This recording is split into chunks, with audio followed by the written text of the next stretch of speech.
Why does she come back? Why does the woman who once walked away, claiming she needed space, suddenly show up, acting like she can't live without you? Let's cut through the mystery. This is the game most men never see coming, and if you don't know how to play it right, you'll slip right back into the same patterns that pushed her away in the first place. Welcome to Man of Substance, where we don't just talk about attraction, we rebuild the man who commands it. Today, we're diving into the truth about what to do when not if she comes knocking again. Because believe me, she often will. But here's the real question. Will you greet her as the same guy she left behind? Or as the man she can't figure out anymore when a woman walks away? Something shifts, not just in her, but in you.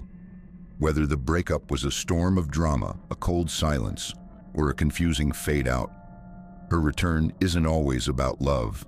Sometimes it's curiosity, sometimes it's ego, and sometimes it's just a test to see if you're still the same guy she could walk all over. This isn't about rolling out the red carpet for someone who didn't value you. It's about standing taller, wiser, and unshaken. So stick with me, because today, we're breaking down how to handle her return like a man who's learned his worth, and trust me, this is going to change the game for you. Let's dive in. Number 1, when she returns, a mirror of your growth or a test of your past. She left, time passed, and now she's back. But don't mistake her return for romance wrapped in nostalgia. In the psychological landscape of love, a woman's reappearance is rarely just about feelings. Sometimes it's curiosity, sometimes it's regret. Other times it's simply a test. Imagine standing before a mirror. But this isn't any mirror. It reflects not just your face, but your growth, your pain, your healing. When she reappears, she's not just knocking on your door, she's knocking on the door of your past. And the question is, are you still the same man she walked away from? The Stoics warned us, you don't control what happens, only how you respond. Epictetus wasn't writing about texting exes, but he might as well have, because when she sends that message, "Hey, I've been thinking about you," your reaction is everything. React with desperation, and you reinforce the version of you she left behind. React with centered calm, and you show her, more importantly, you show yourself that the man she left no longer lives here.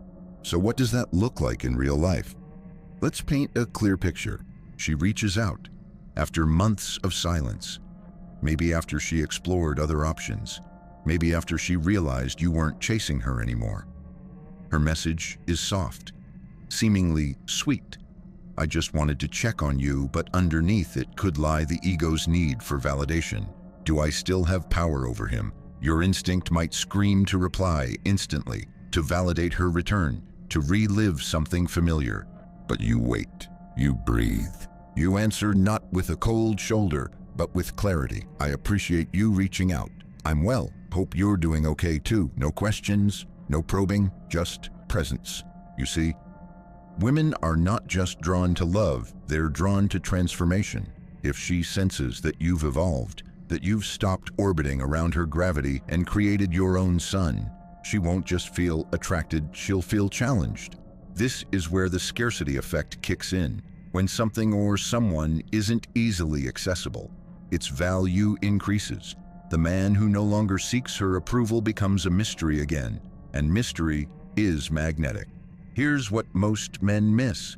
Her return is not just about her, it's a psychological opportunity for you. A chance to reaffirm your boundaries, to anchor deeper into self-respect, and to reinforce the emotional distance you've earned through pain. So, how can you respond like a man who has outgrown the need for her validation? Reflect, don't react, ask. Am I responding from my healed self or my wounded self? Don't give away your time instantly. Let her sense your life has fullness beyond her presence. Keep your emotions rooted. The more centered you are, the more control you hold. And above all, don't mistake her curiosity for commitment. Because sometimes, a woman doesn't come back to stay. She comes back to check whether she still could. In the end, her return is not a reward. It's a test, not of your worth, but of your wisdom. Now, speak out and comment below. I won't regress for what I've already outgrown. Number 2. Don't trust the return. What her comeback might really mean. She says she misses you, that she's been thinking, that things haven't been the same without you. But here's a stoic truth most men ignore. Words are wind. Only actions matter. The second she returns, many men let their guards fall. The mind romanticizes the past. The heart fills in gaps with hope. But under that message, I miss you, could lie anything but love, curiosity, boredom, loneliness, ego, even a failed rebound. This is where the philosophy of Epictetus becomes your shield. We are disturbed not by things, but by the view we take of them.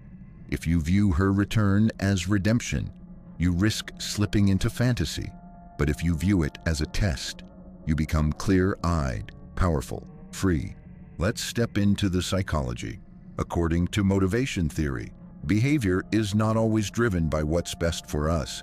It's often driven by what feels safe, familiar, or validating. Her return might have little to do with you as a person, and more to do with how you made her feel, or how someone else didn't. In these moments, she may not be offering you her heart. She's offering you a reflection of her confusion, and your job isn't to fix it. It's to stay grounded in yours. That's why you don't trust the return. Trust what's tested, trust what's consistent, trust actions over affections. If you open the door too soon, you send one message: I was waiting for you. And nothing destroys masculine frame faster than appearing as if your world was on pause for her return. Instead, you must respond from strength, from evaluation, from control. Here's what that looks like in practice. She says, I've been thinking about us. You respond, that's interesting to hear. What made you reach out now? This question isn't needy. It's strategic. It flips the frame, makes her explain, makes you observe. The power here lies in your posture, not just physical, but emotional. You're not confronting her with anger. You're meeting her with presence. You're not falling for the dream. You're testing the soil. Let's take a real example. You haven't heard from her in months. Then, suddenly, hey stranger, pops up on your phone. Most men would reply in seconds, but you, grounded in stoic calm, let it sit. You go for a walk, you go to the gym, you reflect. Then you reply, took me by surprise, I'm doing well, hope you are too. Nothing more. Why? Because your life wasn't on pause. Because your value doesn't require her re-entrance. And because not every I miss you is an invitation back. It could be a test of her ego, not a sign of her heart. Here's the rule. If she left without effort, she must return with effort. Don't make it easy, make it earned. And if you're not sure whether she's back for real, let time reveal what words conceal. Now, comment below. I trust consistency, not curiosity. Number 3, control the first conversation. Reset the frame or relive the pain. The first words exchanged after a woman comes back aren't just words. They are the foundation of a new structure, or the cracks of an old one resurfacing.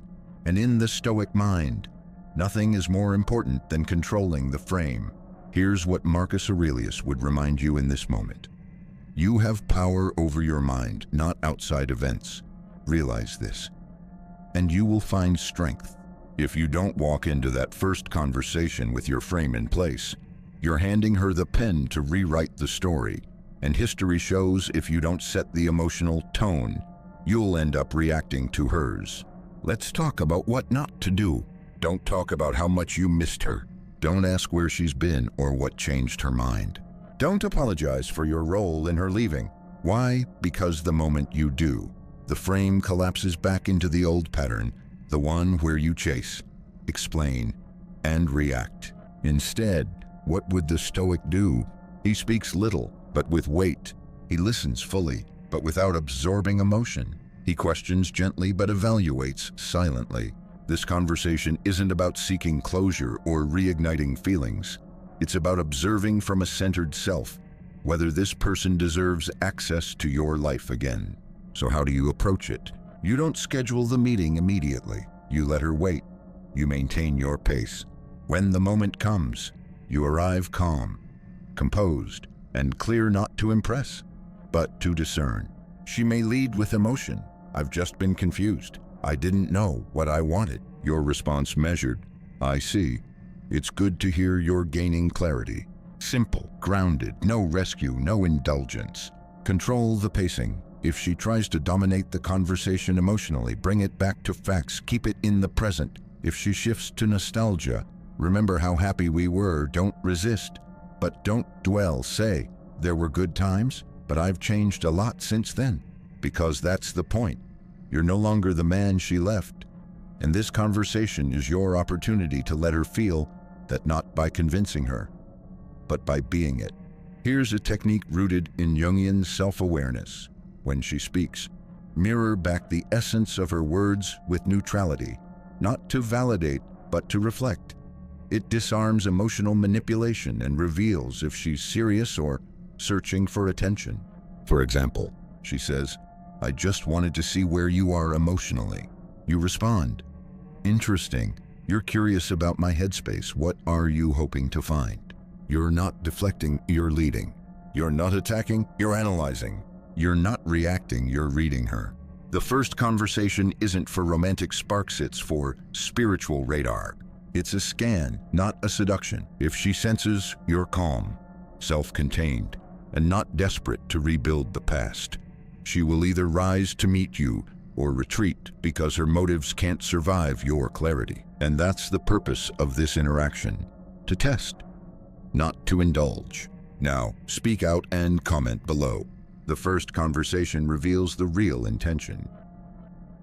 Number 4, don't give her full access. Again, make her earn her way back.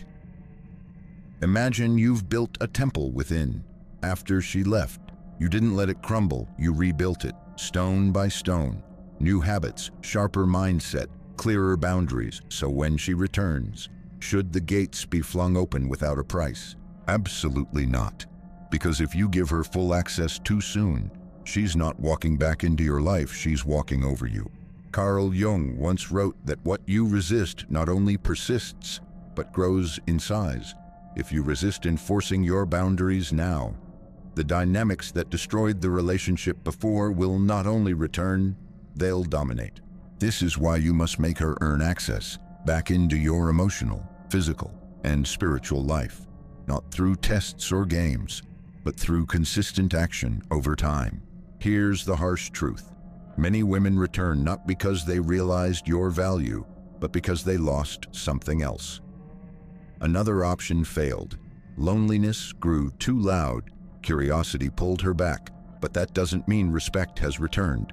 Respect is rebuilt through demonstration, and that begins with your boundaries.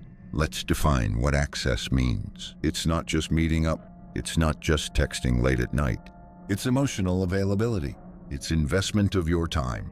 It's physical intimacy. If you hand those over too quickly, you confirm her suspicion. He hasn't changed. He was just waiting for me.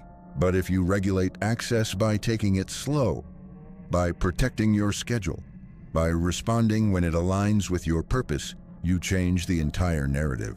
She now sees a man with a spine, not a safety net. From a Stoic perspective, this is the practice of temperance, restraint, not out of coldness, but out of clarity. You are not punishing her, you are honoring yourself. So how do you apply this? Delay your replies, not out of strategy, but because your life is full. Decline spontaneous meetings, offer structured times instead. Don't share every detail of your healing. Let her wonder what changed. Maintain physical boundaries. If she wants intimacy, let it follow respect, not nostalgia. This triggers the scarcity effect in psychology. What isn't freely given becomes more valuable. But more importantly, it signals emotional evolution. Remember, the man who needed her is gone. The man she now sees is selective. An example, she says, "Can I see you tonight?" You respond, "Tonight's not ideal. I've got some early starts. Let's talk later this week." Short, calm, assertive. No explaining, no apologizing, no bending backward. If she values you now, she'll adjust. If she doesn't, she never truly returned with honest intent.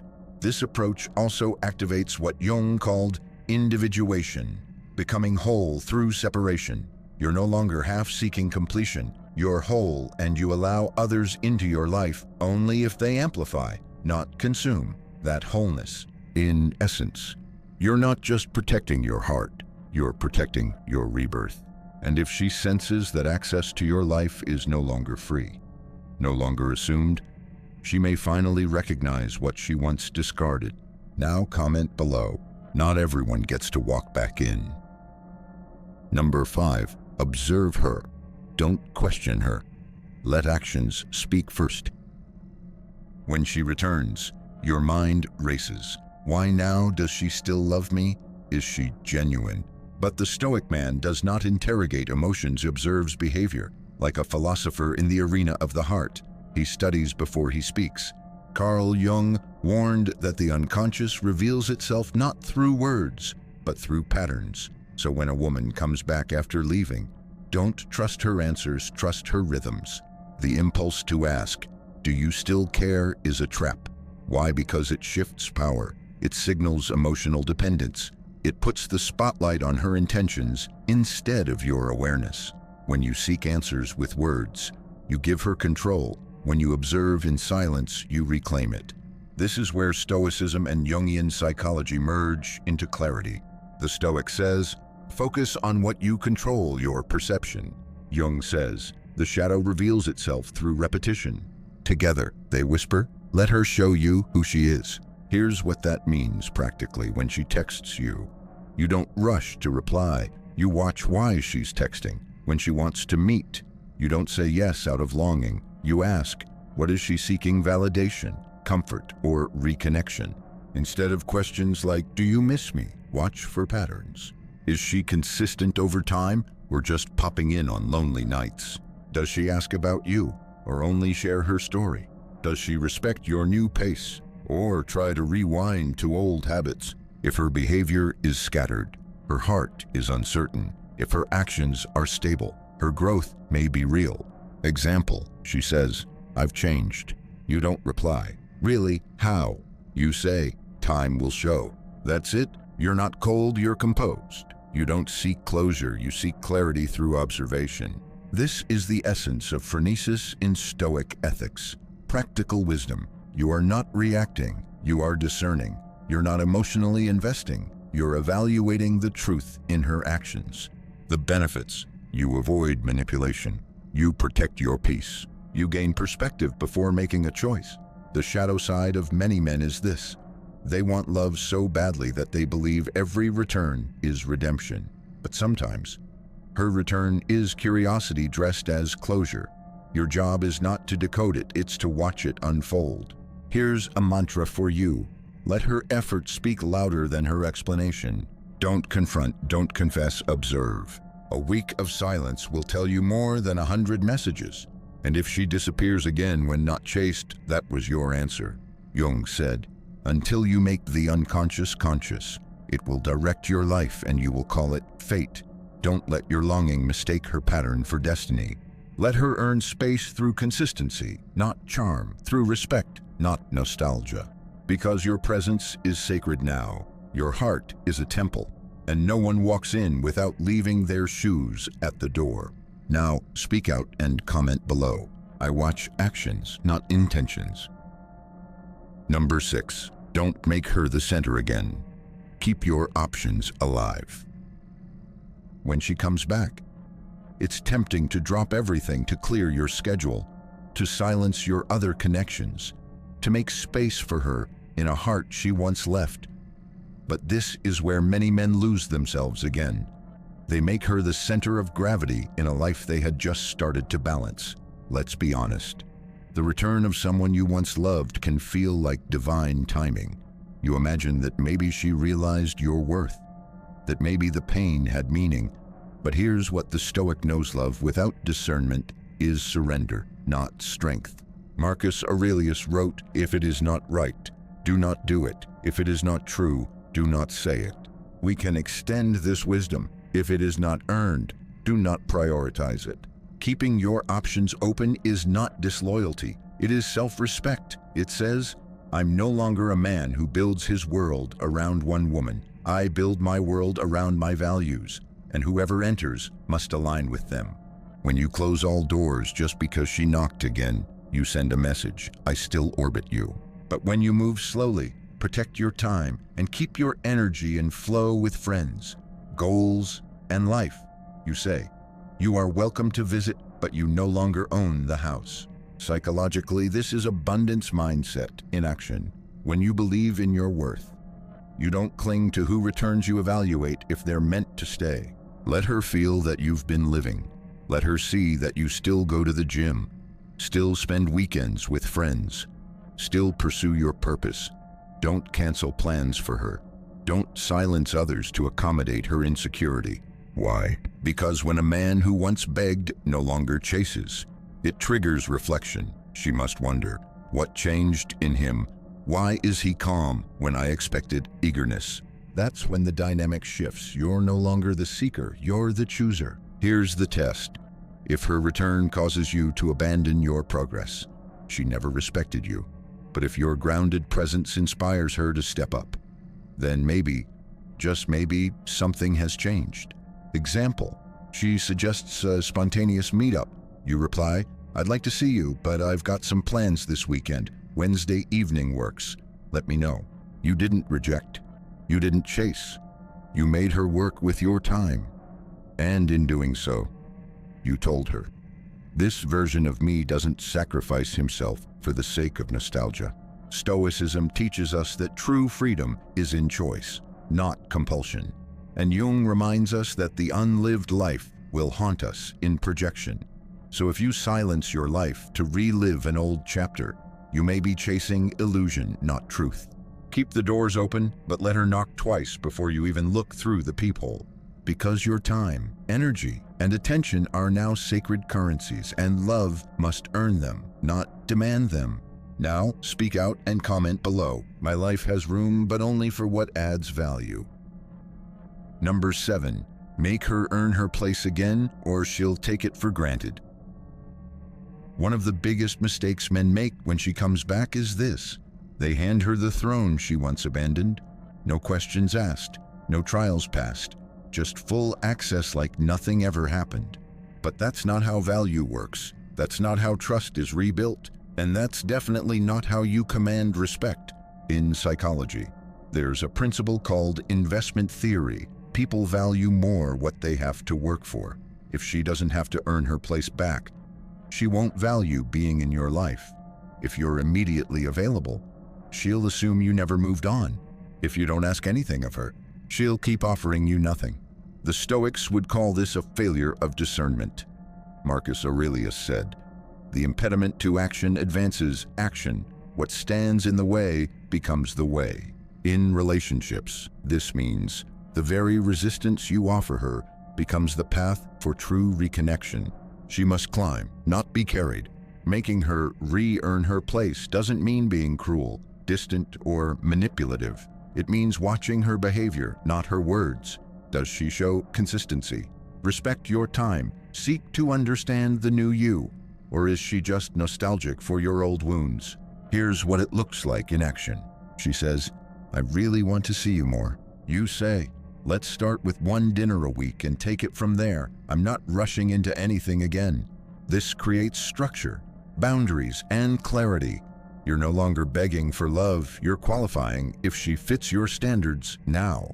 Because if she walked away once, she must demonstrate through patience and presence that she knows what she lost and values it enough to rebuild. Think of this like rebuilding a house after a storm. You don't just move the furniture back in, you check the foundation, you inspect the roof, you make sure everything can hold weight again. You are that structure now. Don't let emotional familiarity blind you to behavioral reality. You need to see new actions, not recycled feelings. And here's the deeper truth. When you make her earn you back, you heal yourself. You send a message to your subconscious.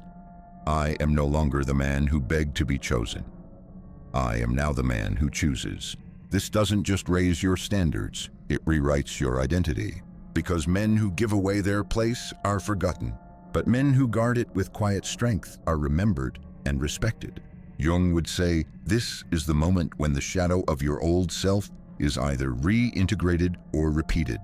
Will you evolve past your pastor? Let it possess you again. Let her prove her intentions. Let her show up with clarity, not confusion. Let her match your effort, not exploit your longing. Only then can trust be reborn, not out of comfort, but out of consciousness. Now, comment below and make it clear. I am not who I was. Let them earn who I've become. Number 8. Never be who she left, or you'll lose her again. When she comes back, it's easy to slip into old patterns. You want things to feel familiar, so you say the same jokes, open up the same wounds, and unconsciously step back into the version of yourself she once walked away from. But here's the truth no one wants to admit. If you return to the man she left, she'll leave again. Not because she's cruel, but because nothing has changed. Carl Jung wrote, "Until you make the unconscious conscious, it will direct your life and you will call it fate." The version of you she left likely didn't lack love, it lacked integration. It lacked awareness. Maybe you were too eager, too emotional, too dependent, too easy to read. And in that transparency, you lost polarity, the magnetic tension that creates desire. When you repeat that version, she doesn't feel safety, she feels predictability. And in psychology, predictability without growth becomes boredom. This is where most men make the fatal mistake. They think that getting her back is the victory. It's not. Keeping your evolution is. When she returns, she's not just testing your emotions, she's testing your transformation. Is this still the man who couldn't lead? Still the man who needed her presence to feel whole? Still the man who filled silence with desperation? Or is this now the man who moved on, healed, grew, and is open to love, but never begging for it? The Stoic would say, you are not disturbed by things, but by your perception of them. And how you perceive her return, as a challenge or as a crutch, will determine your next downfall or breakthrough. So how do you stay different? You honor your growth by never abandoning it. You protect the habits you built in her absence. You stay loyal to the man you've become, not the version she remembers. In conversation, you don't overshare. In presence, you don't overcompensate. In reaction, you don't seek validation. And above all, you don't apologize for your new strength. Let her feel the new you, not through speeches, but through boundaries. Let your silence show discipline. Let your absence show priorities. Let your standards speak louder than your memories. And if she tries to lure you into old rhythms, arguing, guilt-tripping, romantic nostalgia, you gently step back and say, I'm not that man anymore. If this is going to work, we move forward, not backward. This is your final test. Not to win her, but to prove to yourself that her exit created the man you were always meant to become. You are no longer the abandoned. You are the evolved. And the evolved never regress for temporary comfort. Now, comment below and claim it. I will never become who I had to outgrow. Number 9. The final test. Her return is not a gift, it's a mirror. When she comes back, most men think they've won. They confuse the return with a reward. They believe the pain is over. But the truth? Her return is not a gift, it's a mirror. And what it reflects can either free you or expose you. In the words of Carl Jung, people will do anything, no matter how absurd, to avoid facing their own souls. A woman's return after she's left you is a sharp psychological moment, one that forces you to see whether your healing was real or rehearsed. Were you growing for you or just to get her back? This is where Stoicism, more than anything, becomes your compass. Because you don't respond to her with desperation, you respond with discernment. You no longer ask, why is she here? You ask, who am I now, and does this version of me still need her? The final test isn't about getting her back. It's about whether you've become someone who doesn't need to chase anymore, not out of arrogance, but out of peace. This is why Epictetus said, freedom is the only worthy goal in life. It is won by disregarding things that lie beyond our control. And what's more out of your control than her motives, her regret, her confusion, So what is in your control? Your frame. Are you calm, or do you seek approval? Your purpose. Do you stay consistent with your path, or abandon it to win her affection again? Your value.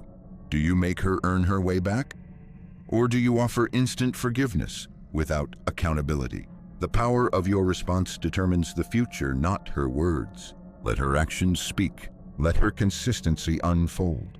Let time prove if she truly changed, but don't ever put your growth on hold to find out. Because the moment you shift your focus from yourself to getting her back, you fail the very transformation her absence was meant to trigger. Let's go deeper. If you give her immediate access, you undo the mystery. If you show your wounds too quickly, you invite manipulation. If you treat her return like validation, you've already lost control. Instead, live your life. Maintain your routine. Let her orbit your gravity, not become your axis. Remember, a woman respects the man who chooses himself first, not the man who sees her return as salvation. If she wants back in your life, she must align with your present, not your past. This is not a time for romantic fairy tales. This is a time for quiet courage, a time for still strength, a time for remembering what Marcus Aurelius meant when he said, "The happiness of your life depends upon the quality of your thoughts." So hold your thoughts. Don't react. Don't chase. And above all, don't become a man she can predict again. Because in this final test, your silence, your structure, and your standards are the answers. If she walks away again, you lose nothing, because what you've gained is the one thing no woman can give you: sovereignty. And if she stays, it will be with respect, not pity, not nostalgia. Respect, that is the real win. Now, speak it out loud in the comments below. I don't chase, I evolve. I attract what aligns. Keep pushing forward. Never settle for being anything less than the man who's carved out his place in this world with purpose and strength. Here's the raw truth. If she walked away once, she might do it again unless you've changed. This isn't about pointing fingers. It's about owning your growth. You can't just hope things will magically work out because she's back. That's not how you build a life of value. Don't fall into the trap of thinking you need to fix everything or chase her approval. She left, and now the only thing you control is who you're becoming. Revert to the old you. That's a choice you can't afford to make. It's time to rise up. Brothers, let go of the past. Stop begging for second chances and start building a future that demands respect. Your worth isn't tied to her actions, it's defined by how you carry yourself. I want to hear your story. Has someone walked back into your life after leaving? Did you repeat old mistakes? Or did you level up? What's the biggest lesson you've learned about yourself? Drop it in the comments below. Your experiences can inspire someone else. I'm reading every single one, and I'll be reaching out to connect with you personally. This is more than a channel. It's a brotherhood where we grow stronger together. Subscribe, hit that bell, and let's keep elevating. Never go back to the man you used to be. You're destined for more. Stay unstoppable. And I'll see you in the next one.